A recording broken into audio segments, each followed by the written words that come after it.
Elena Burduk from the Slavic Gospel Association joins me now. Kia ora, good morning. Thank you for your time. Kia ora, Andrew. Nice to be here. Thank you for having me. Talk to us about the Slavic Gospel Association for those who are unaware of the work that you do. What is the work that you do both in Eastern Europe and what does that look like in New Zealand as well? Yes, SGA connects New Zealanders with the churches and pastors in the former Soviet Union countries.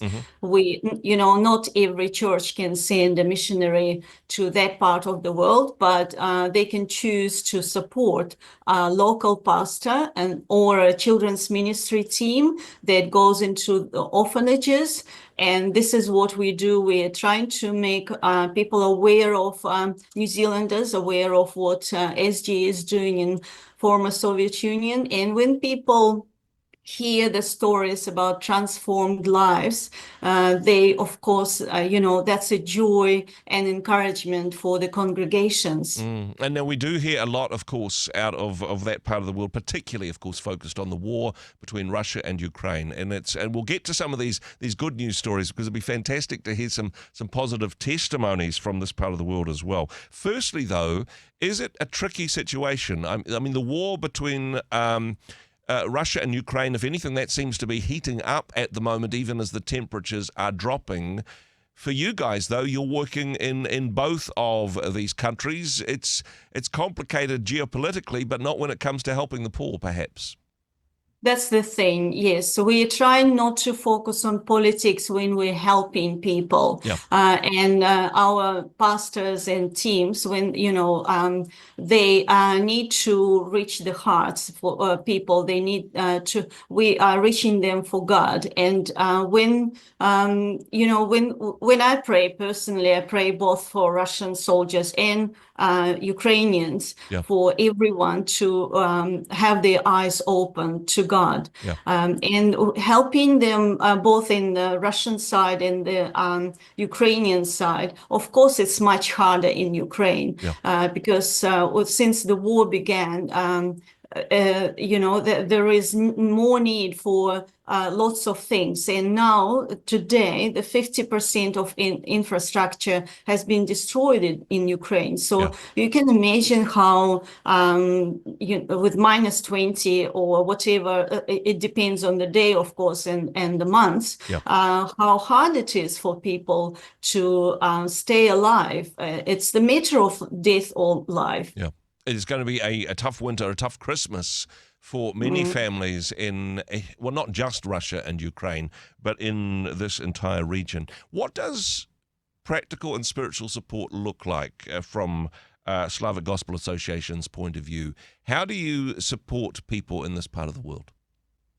We work in towns and small villages, and we work with we have several drug rehab centers in Georgia, Belarus, and in Far East. Yeah. And our teams go into orphanages, not only for Christmas.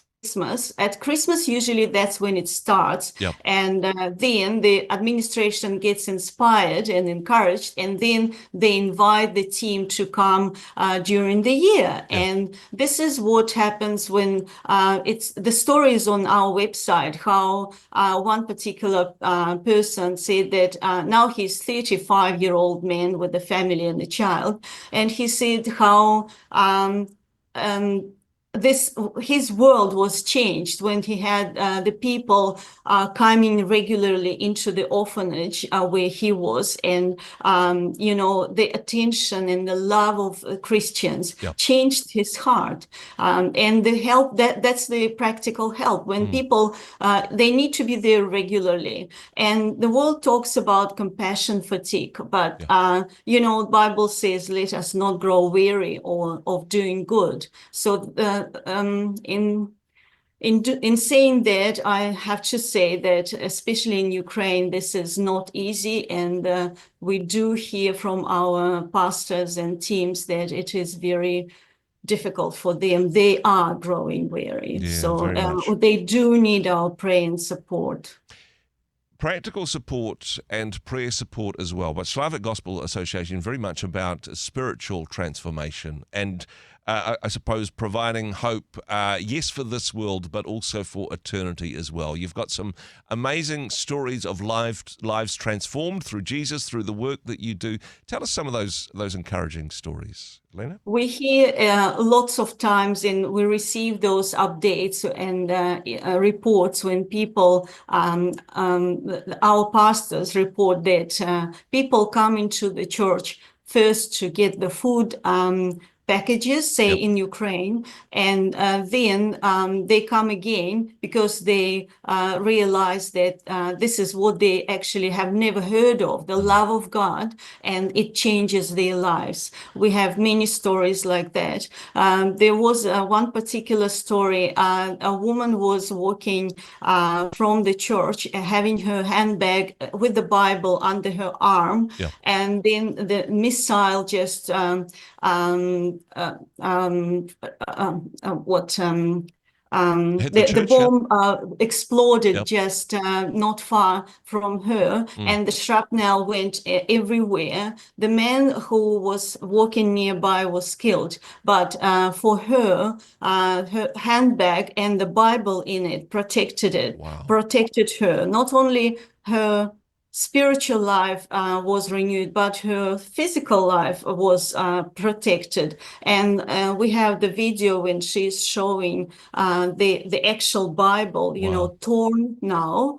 And the pastor who is filming that, he said, I heard those stories in the Second World War, but here we go. Now I can see one of them. So God is real today, and he does, you know, protects his people, but we need to pray to support them and you know, support practically so that they can go into to the front lines. They can, you know, it's not only physical front line in Ukraine and Russia, but it's a spiritual front line that